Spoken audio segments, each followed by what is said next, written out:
hello to everybody who's joined us here today. We have a great presentation for you with two presenters. I'm just going to introduce myself first. I'm Angela Foley. I'm the Special Engagement Programs Coordinator for Merri Creek Management Committee. We put this program, or for you, this webinar together today for the City of Yarra, with the support from the City of Yarra. And we're thinking about what it means to live together, particularly with powerful owls in Yarra's neighbourhood. First of all, I want to acknowledge Wurundjeri country. So I just want to say that I enjoy acknowledging the Wurundjeri Woiwurrung people as the traditional owner of the area we think about today, where I work and I live.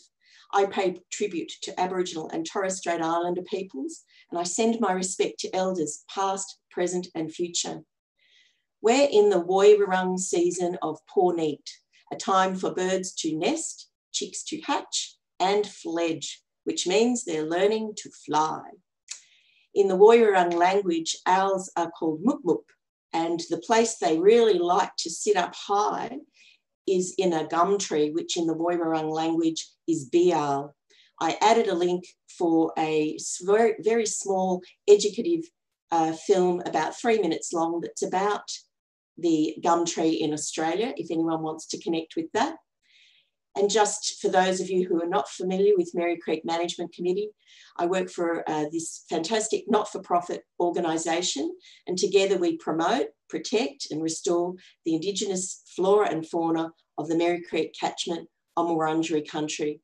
And together with my colleague Julia Cirillo, in our educative and community engagement focus, we normally meet about 5,000 people a year. So for everyone joining us this way today, much appreciated, just another way for us to be together.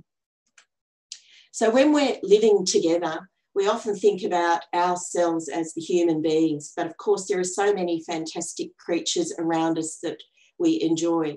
So here is a powerful owl sitting in a peppercorn tree overlooking Merri Creek in Fitzroy North, just in May 2019. So that's a recent photograph.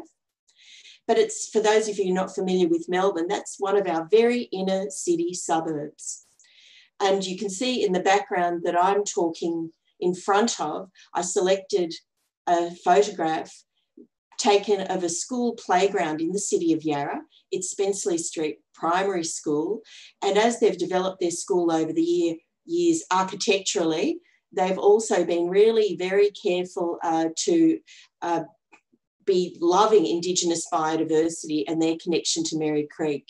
So I just want to bring home that message that whether you're just out walking in local parks or you're doing something that works in your local backyard or in your schools, there's a lot of way for us to live together and provide those habitat links, those homes for these creatures to live in. And there's a note there as well that you can send any confirmed sightings that you have of powerful owls to the Victorian Biodiversity Atlas or BirdLife Australia's bird data. Today, I'm really excited actually to be sharing these stories about powerful owls. There's no end to what you can learn when you start thinking about nature in our area or in our country, but certainly locally. That is what really excites me. So when I use that word indigenous biodiversity or indigenous plants and animals, indigenous flora and fauna, we're thinking about local, what's local to you. So today, to share stories about powerful owls and that connect with powerful owls, firstly, I'm going to introduce Craig Lupton. He is the Senior Biodiversity Officer with the City of Yarra. And then he's going to tell us a little bit about the way in which the City of Yarra is thinking about nature. And then I'm going to hand over to Nick Bradsworth. He's a PhD candidate in urban ecology at Deakin University. And for those of you who are wanting to participate, I'm going to put some of your questions to our presenters after their presentations. So please add them to chat. I'll watch them and make a note of them and reflect what I can back to our presenters. You can see that powerful owl in that photograph has got something delicious to eat, if you like that kind of thing. Okay, so now I'm going to introduce Craig Lupton. We'll just stay looking at this screen. And if Craig, you want to unmute, you can talk to us about what's going on in the city of Yarra.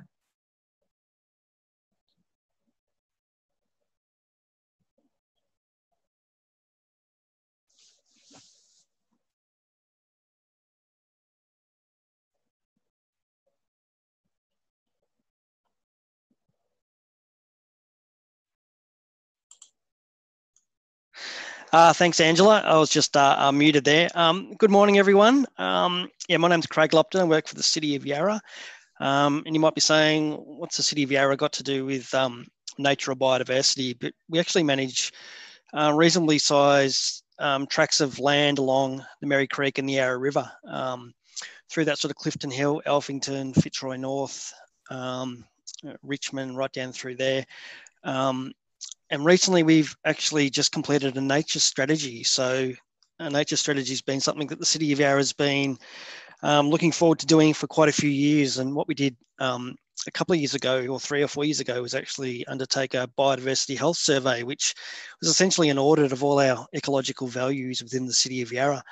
Previously, it hadn't been done since 2001, so there was a fair time gap between then and I think 2016, 17 when we did it. So that enabled us to basically have the data, the background data on ecological function and flora and fauna within the City of Yarra, and from that we're able to develop a nature strategy. So that was just adopted by Council last Tuesday, so it's a really exciting time for the City of Yarra.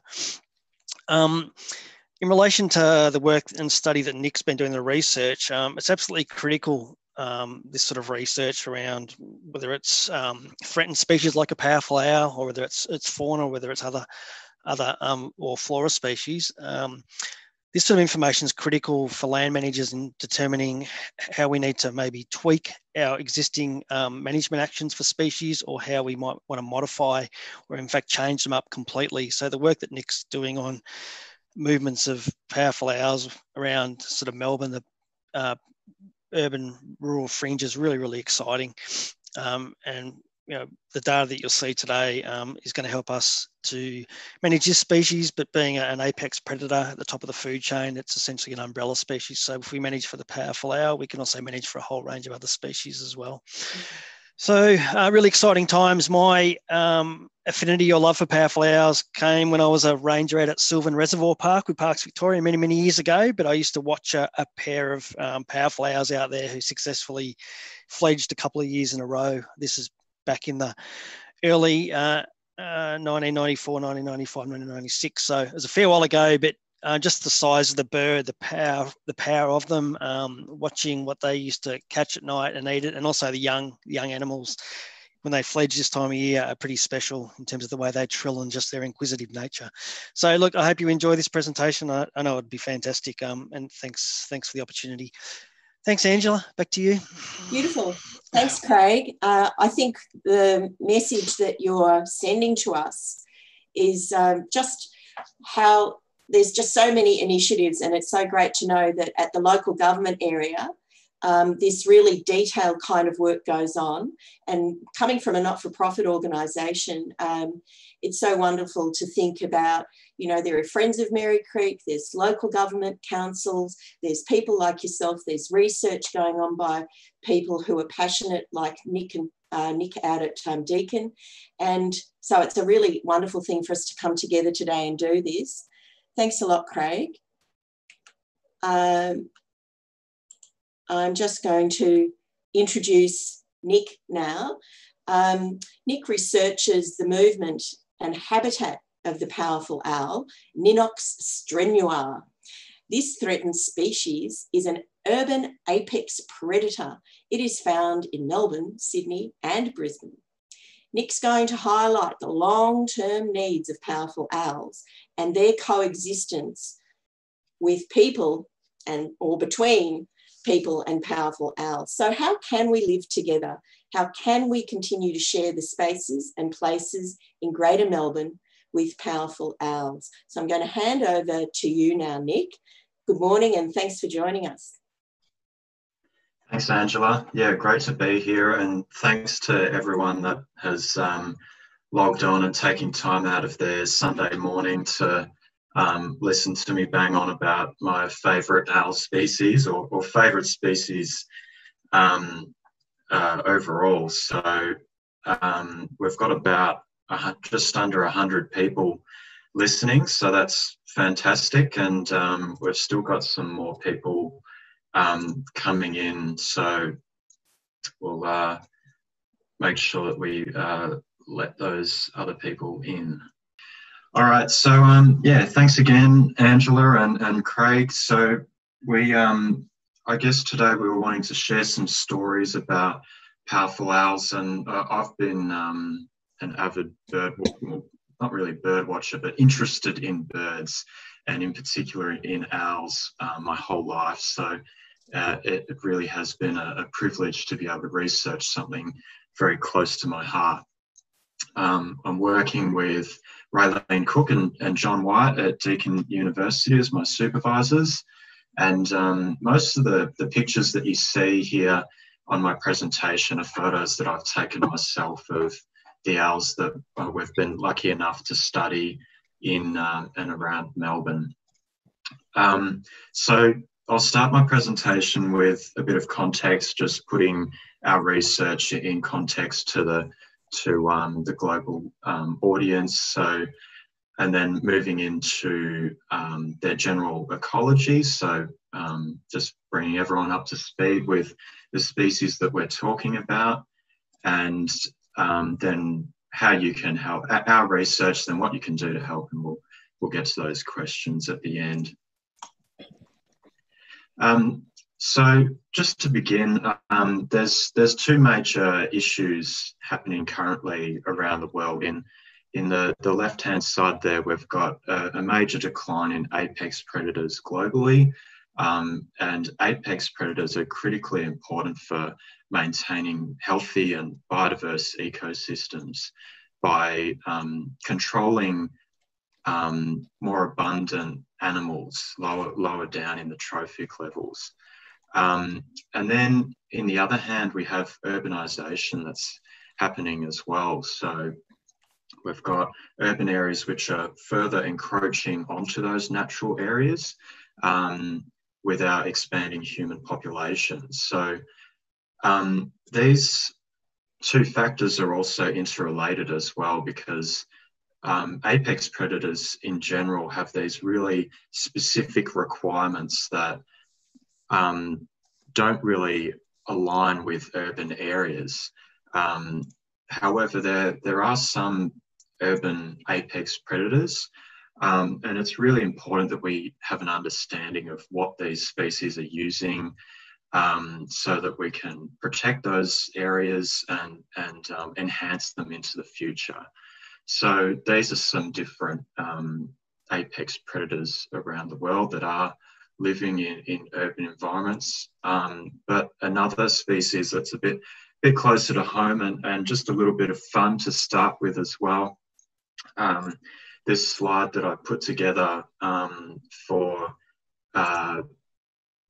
Unscience and Animal, it was kind of a bit of a Twitter thing that happened early last year, where ecologists and researchers would label their study species, but via internet speak. So these are very large owls, standing at about 65 centimetres or head to tail, 65 centimetres.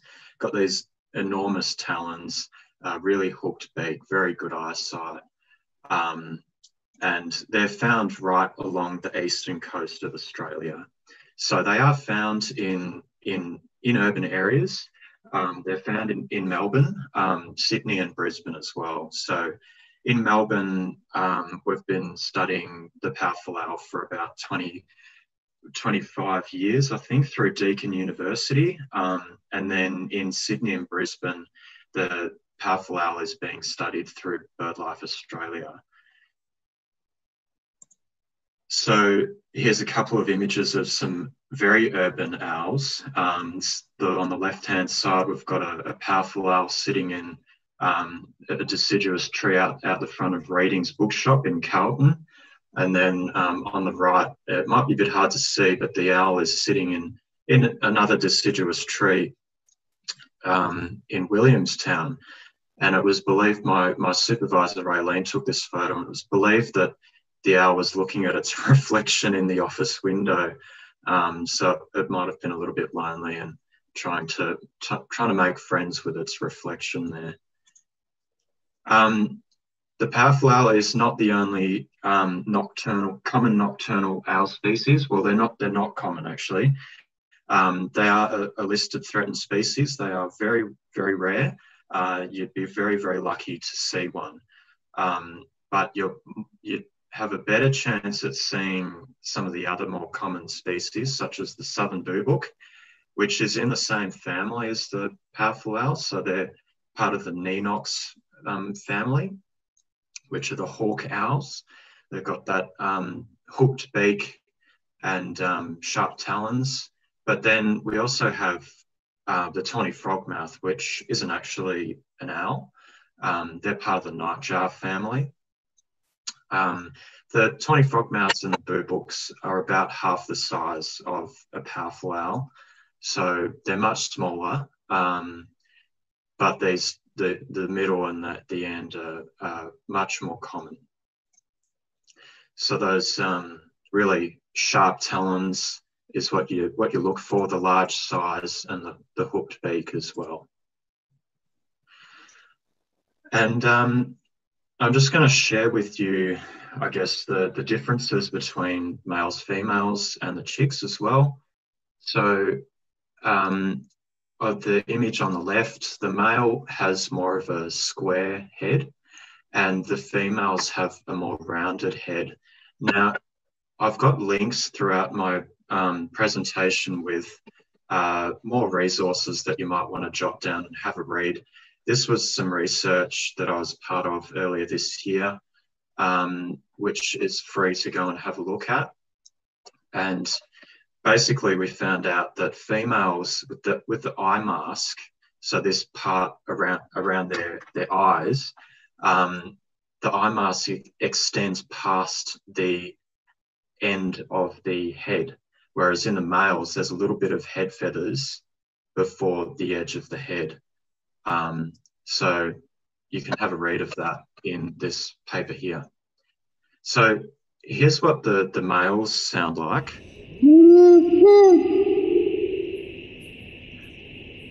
So hopefully that's coming through. So a very deep call.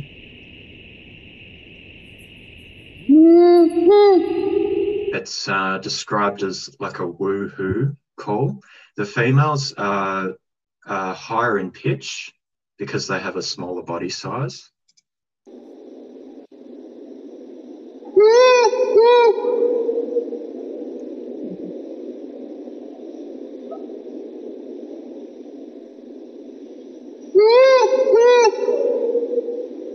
It can be a bit tricky to tell males and females apart if they're not calling at the same time. So it can take years of practice to work that out. But at least the chicks, they have a completely different call. Oops, go back one.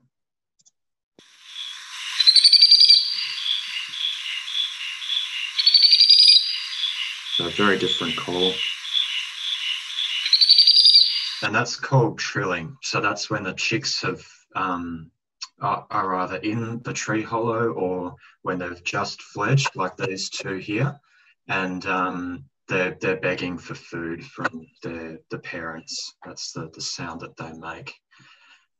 They do this really cute thing, the chicks, where they turn their head right on an angle, sometimes even doing headstands, because the eyes are fixed in their sockets, and so they'll move their whole head around and do this head bobbing action to be able to focus onto something. And when they get older, they just get better at determining that distance and focus, so the adults don't do it as much. To survive in urban environments, these owls need three main things. So they'll need prey and lots of it.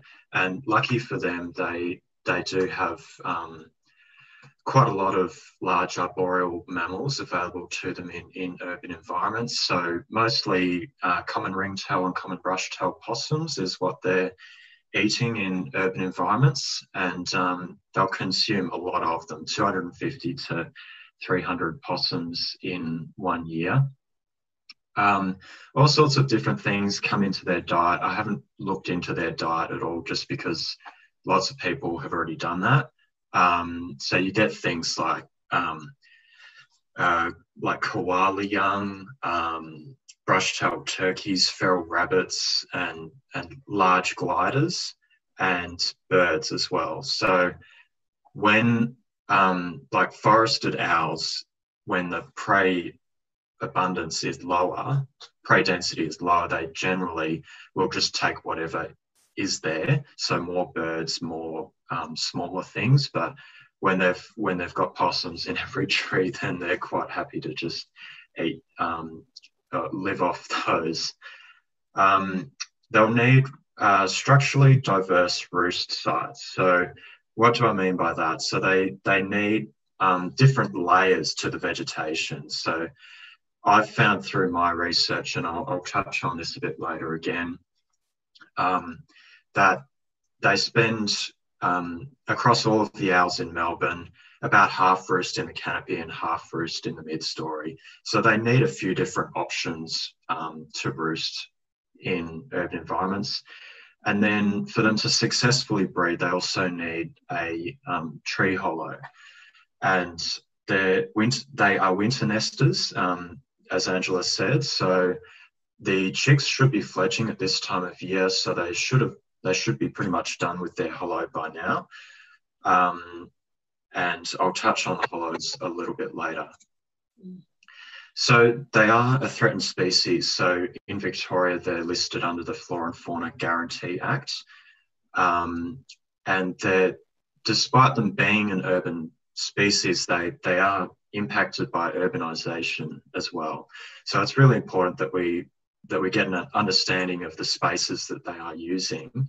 And that's been the primary goal of this research, is making sure that we're understanding what they need so that we can protect it now.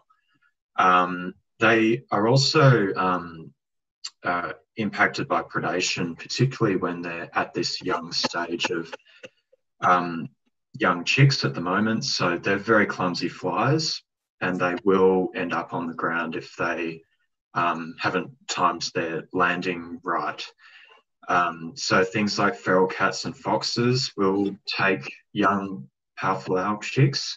So it's really important that we're keeping our cats indoors at all times. Doesn't matter where you live, even if you know you don't have powerful owls around your area. Feral cats are having huge impact on urban wildlife, full stop. And the lack of hollows is another threat, and they need these beautiful large old trees to nest in, tree hollows that can be several metres deep. So we need these magnificent old trees for them. So as I said, we've through this research, we've been trying to understand their spatial ecology more. And that's just understanding the spaces that they use and how they use them. But getting this sort of understanding can be really tricky, because in order to do so, we basically have to catch them and put these little devices onto them to understand how they're moving and where they're going to. And so, as a spoiler alert, we did catch an owl within the city of Yarra earlier this year, thanks to liaising with Craig at City of Yarra and a few other people as well. So there's a lot of groundwork that has to be done before we head out and want to try and catch one of these owls. So talking to local people, getting emails in, looking at atlas records online, trying to work out where these owls might be hanging out. But I also do a lot of field work, walking up and down gully lines, checking under trees, night surveys, trying to really hone in on where, if there's an owl there, and if it is, like where are those roosts? Because to catch one of these owls, we've found that we need to set up a net really close to where they roost. Now, I'm going to keep referring back to this City of Yarra owl as I go through this presentation. Even though I said we need to set up close by, it doesn't always happen. And the owl that we caught earlier this year, we just had a go, and we kind of had a vague idea about where it might be. And earlier this year, we set up the net, not really thinking that we're going to catch anything. It's a massive net. It's about 12 by 10 meters, and it's strung up between the canopy of 2 trees that you can see up in this photo here. And then we use playbacks. So those calls that you heard before, we encourage them to fly in between the net because they're territorial. So they hold these territories, and if another owl comes in, then they'll respond and they'll want to drive it away. So we use the playback to encourage them in to try and catch them. And with this owl that we caught, we're maybe doing playback for half an hour, 45 minutes.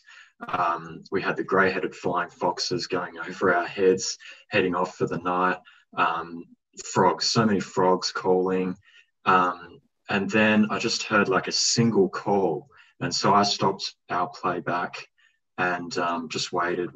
And then it called again I just wanted to hear it that second time to make sure that I wasn't hearing things. And so I swapped the speaker around to the other side and managed to catch it on that first pass through the net, which doesn't always happen.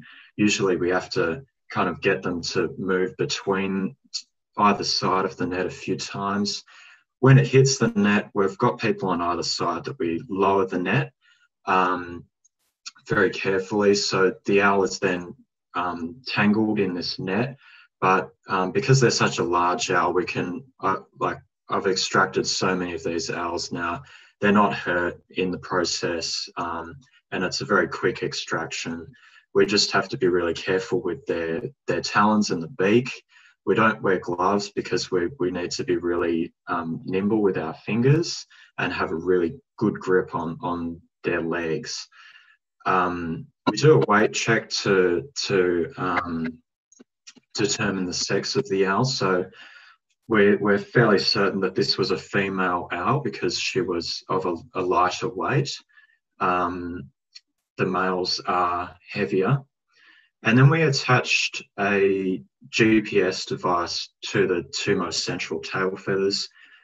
And it's a very light device. I've got one here with me. This is what we attached. And it's, yeah, as you can see, very small, very lightweight. And basically wherever the owl goes, the GPS tracker goes with it. And it's recording positions every 20 minutes, every night.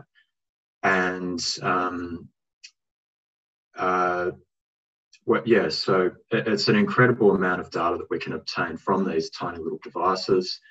And it is only a few percent that we're adding onto their weight. We attach it to the tail feathers because in other raptor tracking studies, they can have problems attaching it to the back. That's how you traditionally do it, but by attaching it to the tail feathers, it's a bit safer. So at that point, then we're ready to release. So this was the owl that we caught earlier this year. All looking pretty happy and very surprised. Even I think the owl was a bit surprised that it had been caught. They're an apex predator, so they're not used to being handled, but we put a beanie over their head to completely calm them, and it does work a treat. They're very calm when we have them in the hands, and it's a very quick process of attaching.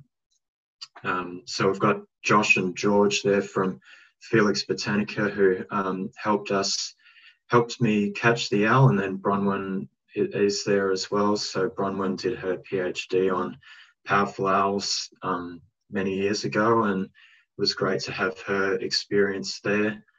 And then here she was the very next day. So she'd found a roost, and she was all looking healthy, and I was checking the owl roughly once or twice a week to download the data, so we can download the data remotely from the GPS tracker.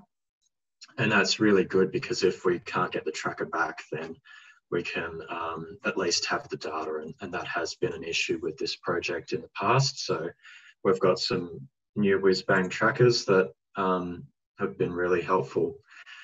So when we combine the data that we obtained from the City of Yarra owl, we've got over 20,000 GPS points of powerful owl movements in Melbourne now, which is an incredible data set, and above and beyond any of what we hope to achieve. When I started this line of research back in my honours in 2016,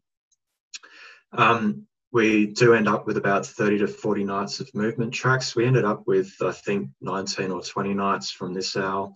So it was a bit less than what we were hoping for, but as you're about to see, it's incredible amount of data and useful data that we wouldn't be able to obtain by any other means. So here's the owl that we caught on the left here, and here's where she went over those 19 nights. So in the background here is a measure of greenness, which is a measure of productivity of the landscape. So more treed or more green areas, the green areas are more treed, and the white areas are areas that are reflecting light, and they're more urban areas. So things like impervious surfaces, housing, roads, all of that sort of thing. So what you can see here, the movements that the owl made are coming up in red. She's sticking to the river system mostly, the Yarra River there. However, she does make some movements into the suburb. If I can scrub to where yep, so these sorts of movements are really interesting to us, where she's mostly sticking to the tree cover, but then makes these movements out into residential areas, and then makes a really quick beeline back to the river systems. And then I think she does a similar thing up into here as well. So some of you that have logged on might even be able to pinpoint where you live on this map. So you may have had this owl come and visit at some point. So we've, I'm going to show you another video. This was some research. This is a different owl this time. Some research from Nicholas Carter back in 2019, where he basically worked out that powerful owls were making 3 different types of movements in urban environments, and their movements are being influenced by urban areas. So the movements this time are going to appear in these 3 different colours. So we found that the powerful owls across all areas were making shorter prey handling in red and foraging in blue movements, aligning to river systems and high tree cover where they are protected and there's more prey and more tree cover. They're arboreal hunters, so they need the tree cover to be able to move around from one area to the next. And when there isn't that tree cover, we start seeing them making these really big, long transitory movements in yellow over areas that are lighter, which are things like paddocks and infrastructure, and making those longer movements. So again, you can have a read of this research. This is freely available for you to have a read of if you want to do so later on. And so now that we know how these owls are moving and how their movements are restricted by urban areas, we can have a look at how much space they actually need. And we've used these new estimates for home range that incorporate the time. So because we're recording GPS locations, it has both a time associated to the location, and that can be really useful in developing more accurate estimates. So back to the City of Yarra owl. So this was the space that the owl used over the 19 nights that we studied her movements. So on average, it was so her range is 4.3 kilometres squared. Now that is a little bit less than the average across all owls that we've studied. So the 20 owls that we've studied, and when we compare these sorts of estimates to that of forest environments, we start to see that urban owls are holding very, very small home ranges. And we're thinking that that's because of the prey that's available to them in urban environments. So they're not having to travel as far to meet those same prey resource requirements. So the funny red circles and things, that's the area that she used. Mostly very much aligning to the tree cover up and down along the Yarra River. But then when she does move out of the Yarra corridor, when you zoom in on these sorts of areas, it's a park, and it's a pretty small park. They're very small parks here, but it's just because the trees are there. So if we can start to try and link up these different areas by making and encouraging people to plant more trees in the suburbs, then we're going to be allowing for these magnificent birds to move into different areas as well. Now, all of this talk about kilometres squared and on distances that they travel can be a little bit tricky to understand. So I've included the MCG here because on average across all of the owls that we've studied, owls need 360 MCGs side by side to survive. So that's the amount of space on average that they need. And then they will do about 10 laps of the MCG per night. So they're moving big distances. And in this slide, I just wanted to show you, firstly, the volume of data that we can obtain from these GPS devices. We average about 1,200 to 300 GPS points per deployment. So all of those dots are a GPS record. And the different colours are the different owls that we've studied. This is out towards the east of Melbourne. And the other thing I wanted to show here was the fact that they are holding distinct territories. So these are all neighbouring owls in the different colours. However, they do tolerate a little bit of overlap with their neighbours. So in some areas over here, you can see that there's blue, light blue, and the purple colour. They're all using that same area. But we can't really make too many judgments or estimates about the amount of overlap because we need to have deployed GPS trackers on the same owls at the same time.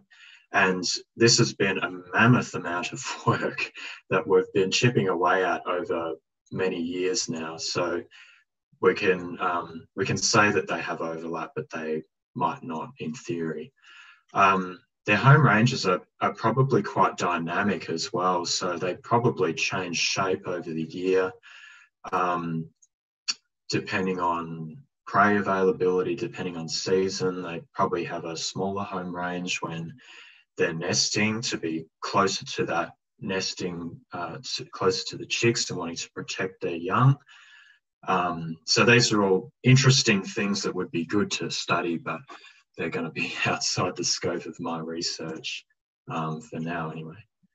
And then where do they like to roost? So this is a graph of some of the different tree species that the owls were roosting in when we had the trackers attached. So down the bottom here, these are all the different owls that we studied. So there's 23 owls here. There's 3 more because we've got VHF data off a few of them, so using a different type of tracker. And so each column is a different owl, and then each colour is a different tree species.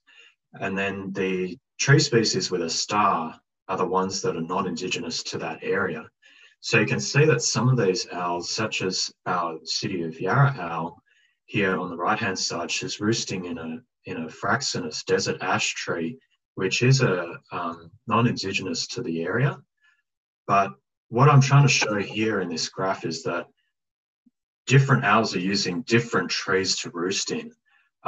Some of them will roost in 1 or 2 different tree species, whereas others are roosting in up to 9. So they are very flexible in the species of tree that they're roosting in, using both indigenous and non-indigenous. And I guess the other point I want to make here is that many of these non-indigenous trees are deciduous. So throughout this time of year, owls will probably be roosting in an evergreen or an indigenous species, and then moving into maybe a non-indigenous throughout the summer. So what they're really looking for is something that provides them good shelter and shade, for protection from mobbing by other birds, and to regulate their body temperature as well over the summer. And then here she is in an indigenous species, in a muttonwood tree. And I think she had a bird prey here. Can't really remember. So now that you've got some of these different tree species in the back of your mind, as I said, they're really just looking for something that provides them good shelter and good shade throughout the day. When you're out walking about, have a look under some of those trees, because you might get lucky and you might see some evidence that an owl has been there recently. So this is the sort of thing that I look for when I'm out and about. Whitewash, which is their poo. So it's a very pasty white poo. And it's like this because they don't drink water or nectar or anything like that. So it's not watery like a nectivorous bird. Very pasty. They get all their moisture and nutrients from their prey. They've got these beautiful feathers, and there's these distinct barring that you can see, whereas tawny frogmouth, for example, will have kind of spots throughout the barring. So that's how you can tell them apart. And then you can also look for pellets as well. So these are things that they part of their prey that they can't digest: feathers, bones, exoskeletons of insects, and they'll cough them back up like a bit of a fur ball. And then we can pull them apart and we can have a look at what they've been eating. So even just in these couple of pellets that I've picked up, you can see that it's been eating a small rodent. There's some insects, there's some feathers, a bit hard to see, and there's also lots of fur from other animals and things as well. So what can you do to help? So Angela already mentioned that if you do see or hear an owl, please do report it. You can report it to BirdLife Australia through bird data. or VBA. There's a whole range of different ways that you can share your sighting.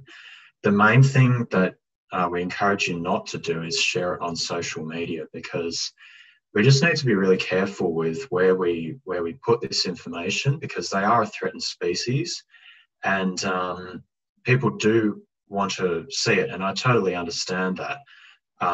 But you're going to have to put the work in if you want to see one. And it's also important to keep it off social media, because nothing happens to that information once it goes there. So if you can submit it to Bird Data, that's absolutely fantastic. And then the information can come back to researchers like myself, and is interesting for our helping councils like City of Yarra develop better management plans. So another thing you can do is help control the spread of environmental weeds on your properties. So speak to your local councils about if you're unsure about what species are indigenous and not, your local council will have that information, and then replace that with an indigenous alternative. And it might take 20 or more years for an owl to potentially roost in something like an acacia tree, a blackwood wattle, something like that. But it's really important that we go about doing that. And then another really important thing is to maintain your large old trees in your backyards, because these trees are what the owls use to move around the landscape in urban environments. But they also need them to nest in. And this was a photo that was shared of a tree hollow out in eastern Melbourne. And if you look closely, you might be able to see the pair of owls right in the centre there, silhouetted against the evening sky. And these owls, they use that tree to nest in every year. And that we know of, they haven't used anything else. And this tree is on private property. So it's really important that this tree is maintained in the landscape for this pair to breed. This is also a really nice photo because it has a really good canopy and then lots of understories, so that when the chicks fledge, they've got something to land onto. And they need that because they're clumsy flies, and then they can pick themselves up and try and get onto a branch where mum and dad are sitting. I don't want to spend too much talking about tree hollows because, or nesting boxes rather, because that we know of, there's only ever been one successful nesting in a traditional nesting box. And I've provided you with some resources here that I'll encourage you to go about and have a read of yourself after the seminar here. So Ed McNabb and Jim Greenwood designed this box, and you can have a read of that there. I think there's even some dimensions of the box there. But what I'm really excited about is some of this research out of Uni of Melbourne, where we're working with them and their architects. So they're designing these 3D printed hollows based off termite mounds, which powerful owls are known to nest in up around Sydney and Brisbane. So these 3D printed hollows have already had sugar gliders and other birds nesting in them. So they're posing a very lightweight, cheap alternative to traditional nesting boxes that might be that we might be able to implement into the future, not too distant future. And there's that third resource there that you might want to have a read of Bronwyn Isaac, who you saw before. Yeah, we just need to be really careful about thinking about the ecology of the powerful owl as a whole before we start intervening and wanting to encouraging them to breed. So even just working out, like, is there a powerful owl nearby is one of the most important questions. And then if there is an owl, is it a pair? Is there a second owl? those sorts of questions we need to think about. But anyway, I've seen lots of questions coming in. I'm going to leave it there, and just wanted to say a big thank you to Craig, City of Yarra, for helping us support this research and help pay for some of these trackers. They're very expensive, and I wouldn't be able to study these incredible species without that sort of support. So much appreciated. And of course, thanks to volunteers as well. So those are my details there if you want to get in touch. We've also got lots of photos and things on my Twitter or our project Twitter account. You don't need a Twitter account to go and have a look at that. Otherwise, there's also the ABC Off Track episode that you might want to have a listen to, and a bit more about our research. So yeah, thanks for tuning in, everyone. Hope you found it interesting, and yeah, we'll start getting to some of those questions. Okay. Thanks, Nick. Will you switch your screen back to me for a minute? Yeah, I think we'll just let people just note down some of these things. So we'll swap it over maybe in a couple. I've got a big list. Yeah, okay. Okay, so I'm going to represent some of those questions back to you. I've got 18 or so. Wow, yeah, I can see there's a lot here. Do you want to shall I take it from the top? Yeah, go for it. Fantastic. David asked, should powerful owls be encouraged to live in those bird boxes as a way of expanding their habitat opportunities? But I think you've pretty well answered that. But do you want to have another think about that? Yeah, so they'll need a tree hollow to nest in just for the winter time. And if you have a read of that publication at the end of the slide, Bronwyn Isaac suggests that urban environments are creating an ecological trap. So they've got the prey and the roosting available to them in urban environments, but the thing that is lacking in some areas might be those tree hollows. Yeah, there's definite progress that's being made in that space. It's not really part of my research because, as I said, we've just been trying to understand spaces that they're using so that we can protect that now, and then looking into hollows and things that might be another PhD project for someone later down the track. Okay, that is very nice to hear. It's just an indication of just the extent of very particular kinds of research to get something really basic.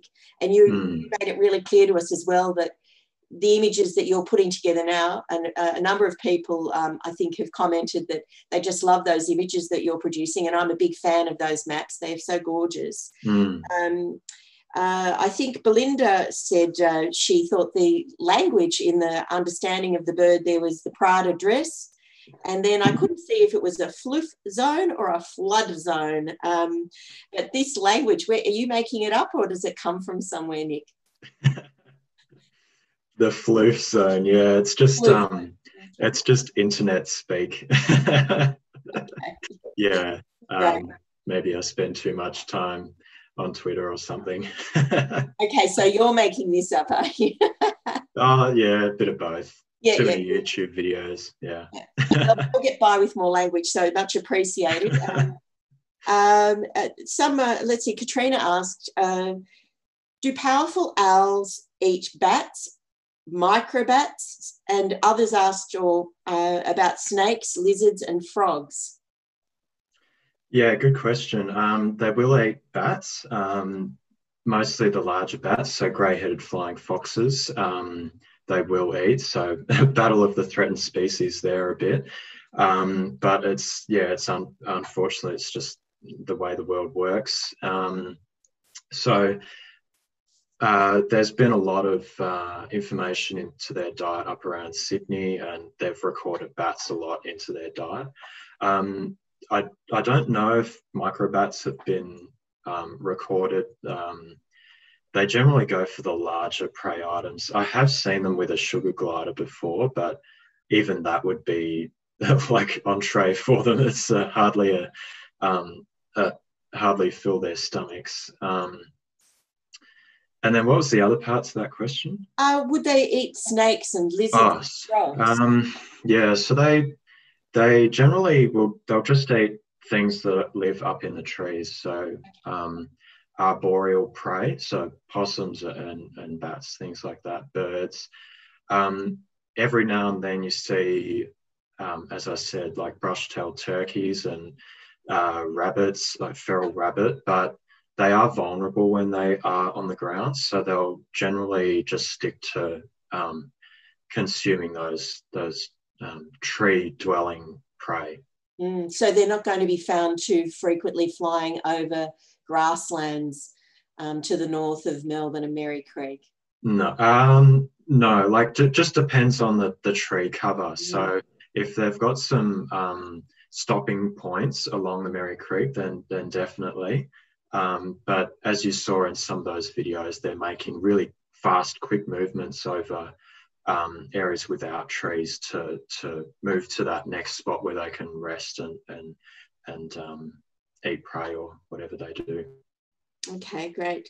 There was another question about the breeding pairs. Do they, perhaps people are thinking about magpies, but are they defensive in a patch? Do they do any swooping or? Yeah, so I think the owls in urban environments, they tend to be a bit more tolerant to disturbance. They've kind of lived with it throughout the years now. However, too much disturbance will initiate things like swooping. I've never been swooped. I generally try and keep my distance from tree hollows to not disturb them and things like that. And not using flash photography for at nesting hollows and things like that. But I've lost my train of thought there. That was just about, no, you've answered it beautifully about the propensity of that powerful owl to want to swoop. And I think it's really interesting. Yeah. I talked about how to be polite or respectful, which comes back to this living together. Yeah. They are territorial. So the male and the female will share the same territory. They'll live in the same area. They'll roost generally in the same area as well, and they'll defend that from neighbours as well. That's really interesting to hear. And also I think about the flash photography, about how to kind of get that less intrusive and prevent making that kind of impact. So that's a subtle thing, but another thing that makes it about, cohabitation, that we are sharing the place. And someone else asked, do the feathers ever get broken in the nets? And does it matter if a powerful owl loses some of its feathers? No, so the feathers will grow back, but they don't lose any feathers, apart from a couple of feathers that we need to take to analyse the DNA. So we take only a couple from the belly, and then we can send that away and we can determine the sex from DNA. And we need to do that. So they really only a couple of feathers, if that. But the feathers aren't broken or anything. They're really robust feathers.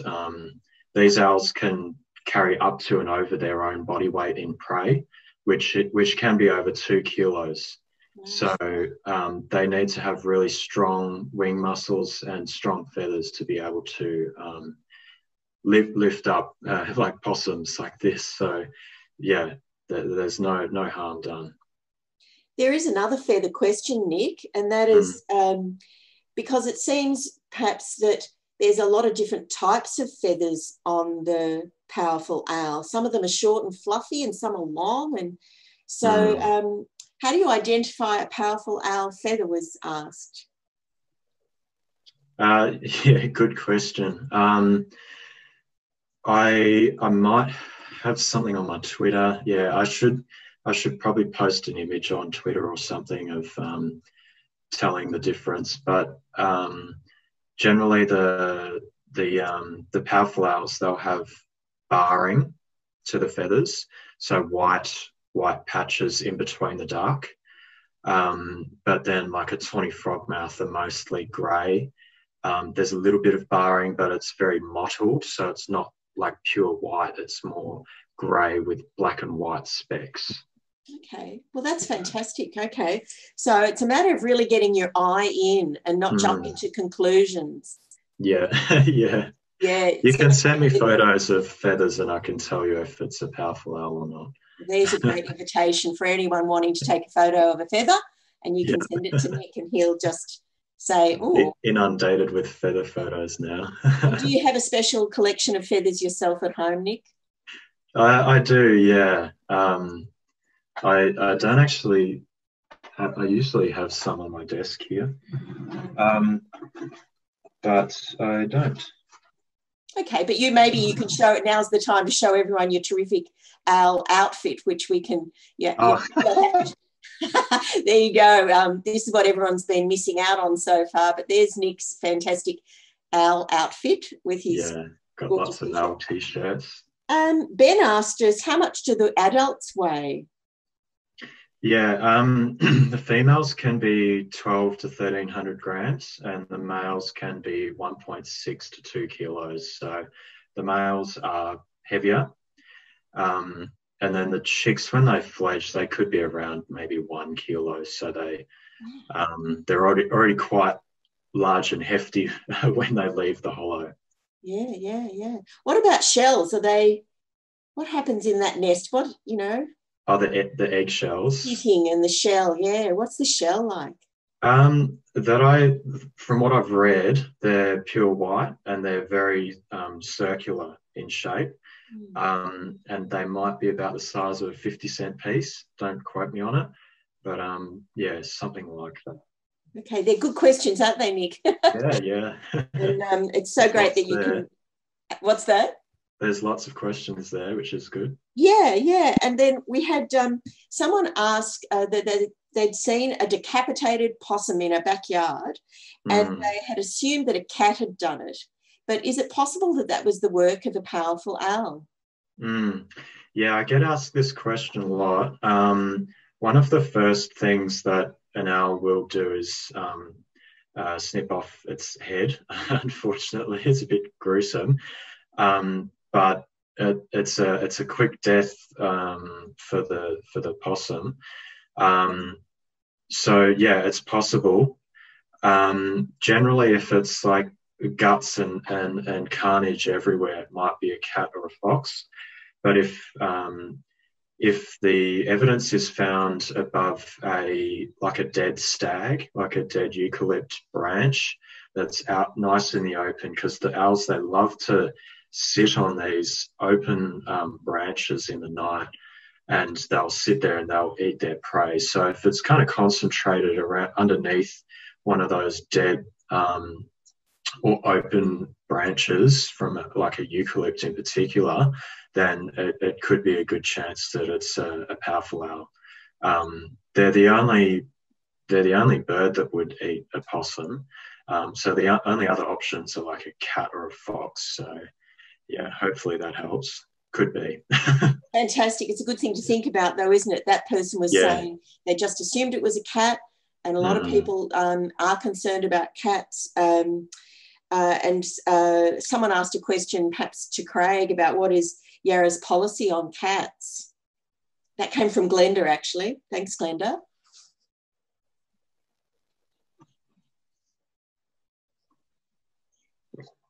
You're on mute, Craig.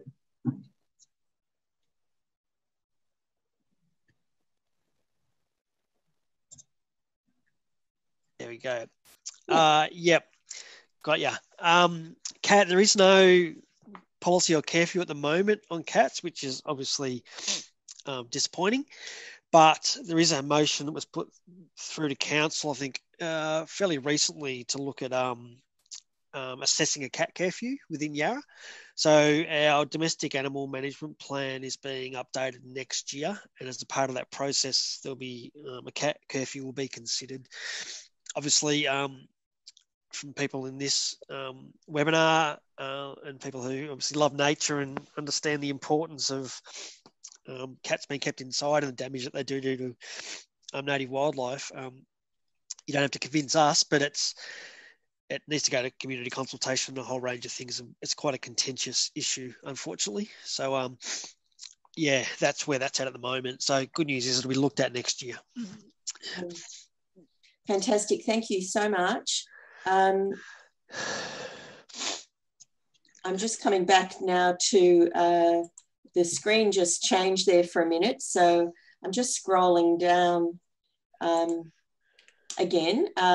There's still a few more questions. I'll keep handling them, shall I, Nick and Craig? Someone has asked if there are powerful owls along Moonee Ponds Creek.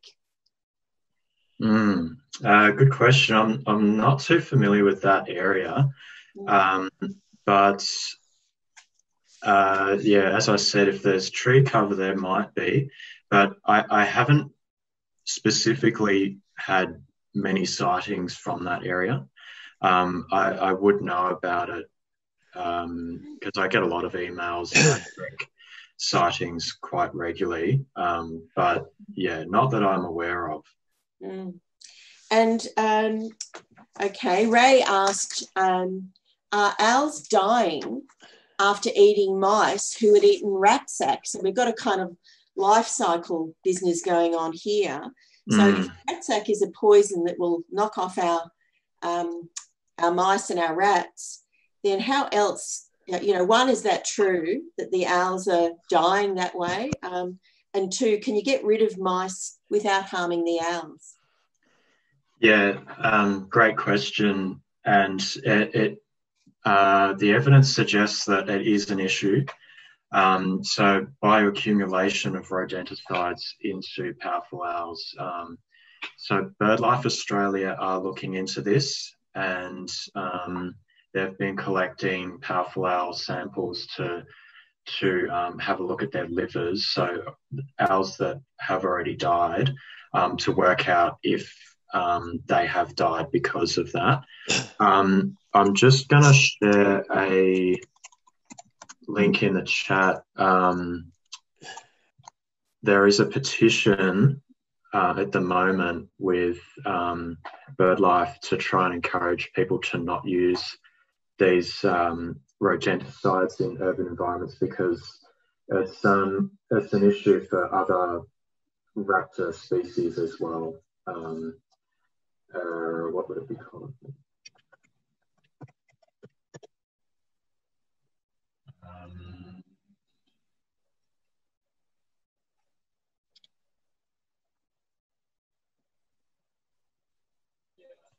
This is it. I'll just put that into the chat, and hopefully everyone can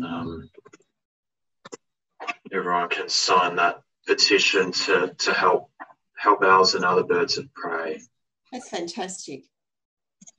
Yeah, there's actually a lot of constructive, simple things that we're getting out of this webinar today, whether it's signing a petition or even learning about, the relationship between cats. A lot of people adore their cats, thinking as well, how do we live together and love our pets, as well as manage mice and keep our powerful owls safe. There's a few more questions, and I'm just thinking it's coming up to 11:15. So we've still got a little bit of time. Yeah. Melissa and Ben wanted to, they made a little exchange in the chat about conflict in planting species and the threat of dropping limbs, especially sugar gums that can drop their limbs. So do some people get too nervous and bring in a policy to too quickly for powerful owls' liking, get rid of those sorts of trees? Yeah.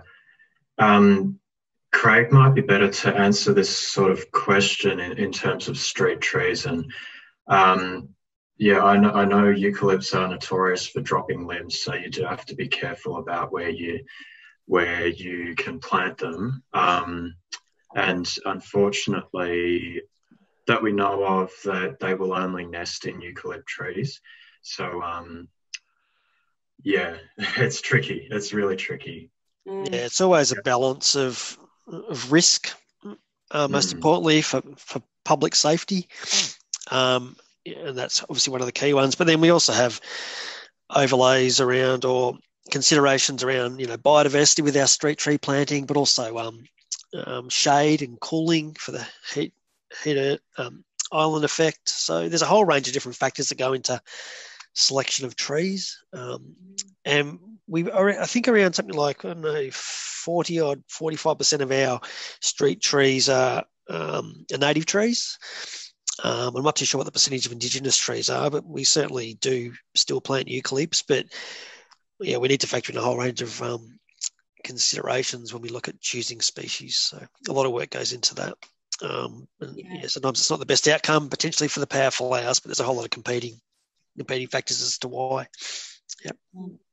Yeah, it's really interesting, and people, I suppose, are also having to weigh up those decisions when they're planting in their garden or they're managing their school grounds, and thinking about what happens in public parks that just isn't about them and walking the dog. There's a lot of, very positive talk about, people enjoying being out and about with their pets and enjoying our parks, enjoying our restored creek areas that just are so giving us such a, it's no biggie save that Craig and Nick and I are always out in these sorts of places and loving them, but we're certainly sharing them with a lot more people this year. And so I think this interest is really, very, hugely expanded, and it might mean that there's a bit more protection that we didn't kind of have quite so powerfully before. Okay, so there's another question. Are there any sightings? You only mentioned, I think, one of a powerful owl using an artificial nesting box. Or does it also work for cut out hollows? Can you fiddle with the tree? Yeah, there's a few companies that are looking into that. And I think they haven't had powerful owls use them specifically, but what I encourage people when they contact me and they ask me about these different hollow options, but if you get powerful owls using them, that's fantastic. It's really amazing. But we also need to support their prey as well. So the possums, the birds, they all need something to nest and den in as well. So even if you have wood ducks using a hollow, that's something that a native species hasn't used before. So yeah, nest boxes, carved hollows, they're all being trialled and experimented in different places at the moment. But it's very much a watch this space at this stage about what is going to work, and that sort of thing. Fantastic. I've just got two more. Mm-hmm. Let's see, what is it? This is a question about weeds. Now, how do weeds impact on powerful owls? And the person who put this question referred to them as environmental weeds. Yeah, well, it has been really interesting in this lockdown period. I've been analysing data about where these owls have been roosting, and as you saw in the slides before, that they are roosting in environmental weeds, things like pines, sweet pittosporums, oaks, the fraxinus. they're all environmental weeds, but the owls they're really just looking for something that's sheltered, where they can hide away for the day, and these sorts of environmental weeds have replaced an indigenous alternative. So we do need to start managing our backyards better, speaking to our councils about how to do this responsibly and appropriately, so that we're not just clearing out every environmental weed in our backyard and then they've got nothing to use. We need to start supplementing that habitat, get that habitat working, and then selectively remove some of these trees out of the landscape. That would be my suggestion. Craig, I don't know if you want to add a council perspective on top of that. Yeah, sure, Nick, you're absolutely spot on. traditional vegetation, there's not a lot of it around these days. And the owls are amazingly adaptive at being able to find other roost sites. But you're dead right. A lot of the trees are roosting in fact, environmental weeds, but we just can't go and remove everything at once. It's got to be a staged approach. So council are looking at starting a gardens for wildlife program next year, which is a action out of the nature strategy. So we'll be looking at putting a lot of effort into connecting with the community and the public around suitable sort of indigenous vegetation to put back in the backyards to assist with, a whole range of different strata of plants being planted and grown, but also different, levels of fauna as well. So look out for that. It's going to be really exciting. But yeah, it's got to be a staged approach. So yeah. Yeah, it's a long process. It is. Unfortunately, it's not like a quick fix. No. Overnight thing. We all need to be working together and taking our time. Yep. Yeah. Thank you. I've got one last question about conservation covenants and whether or not there could be or is even existing some sort of conservation covenant that will protect the tree, a particular tree, because you highlighted that fantastic old tree. You might venture to offer how old you think that tree is, that where we saw the pair up there sitting on that branch. And this question was saying, well, what about the conservation covenants to protect particular single trees, particularly and especially on private property, so that they're protected even if property changes hands? Yeah, the City of Yarra have a significant tree register that enables trees of significance, and there's a whole lot of criteria used to determine significance, but one of them is around biodiversity values. Trees can be assessed and listed on that particular register, which affords them a level of protection, not to the same extent as a conservation covenant, but it does afford some additional protection. So that's what the City of Yarra has at the moment to deal with trees of significance. And we're looking at, through the nature strategy, of increasing the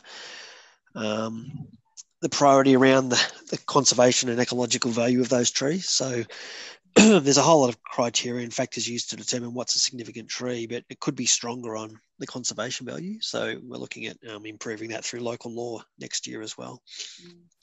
Yeah, because large old trees, as we call them, lots.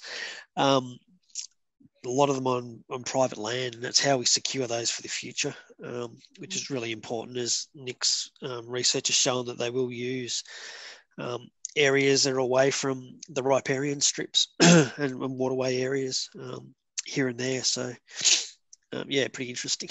So we need to be protecting those trees. Yep.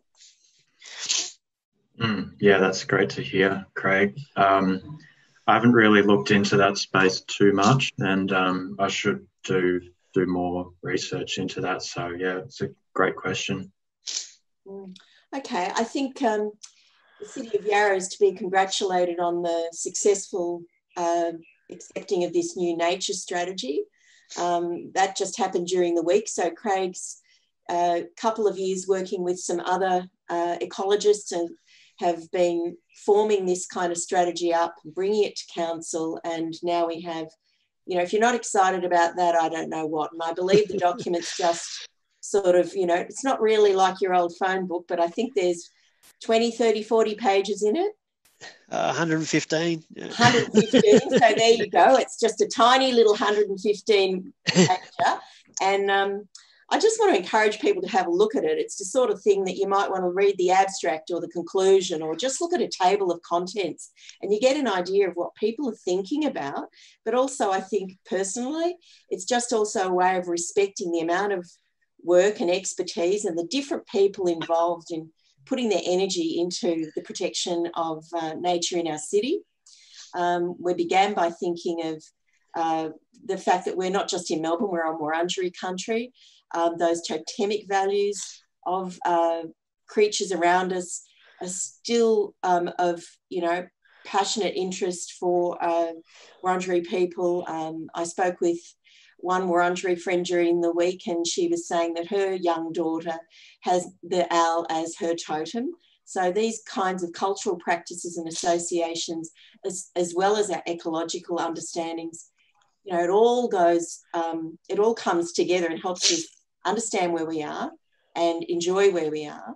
And I particularly, I think in closing, want to thank Nick for this passionate level of research and his relaxed way of talking through it and sharing all those photographs. And every time I'm sort of been developing this, I've been learning a huge amount myself. There's obviously a lot more to learn through the strategy, but as well specifically about these powerful owls. So I just want to thank Nick and Craig for inviting me to host this today. It's just been fantastic. I've just got on this slide a picture. There are a lot of owls and powerful owls are shown singly, and I really wanted to emphasise that familiness. And so there's the photo by David Dehm. And just to reiterate that, you know, Nick was making that point that incidental sightings don't really go anywhere on social media. So think about the bird data, think about planting indigenous plants and maintain your old ukes in your backyard or at your school. Judicious planting, we don't need millions of them, but we do need some. So think it over. So I'm just going to thank you now and wind up. Thank you for joining us. I hope you can think through about linking to the habitat needs for powerful owls around you and enjoy getting to know how fabulous these special creatures are and how we benefit from all the efforts of people like Nick and Craig. So thanks very much. Thanks, Angela. Thanks, everyone, for logging on. We're getting some nice comments coming in. So, yeah, thanks again and have a great Sunday. Great. Thanks, Angela. Thanks, Nick. That was excellent. So much interest in the community. Some really nice comments too. So well done. Thank you. Okay, well, I'll be ending the meeting now. It has been recorded and it will be edited, and it will be, that edited version will be on the Merri Creek Management Committee website later on this week coming. So before the end of September, perhaps this week itself. Thanks to Peter Batchelor for his help in supporting Merri Creek Management Committee with, you know, holding this kind of information in our webinars and working with us to make sure we can have a record and come back and look at these things later. Okay, thanks again to the City of Yarra for supporting this work for us all to come together today. It's just been such a pleasure. So, okay, everybody, that's it for me. So I'll be saying goodbye. So bye, everybody.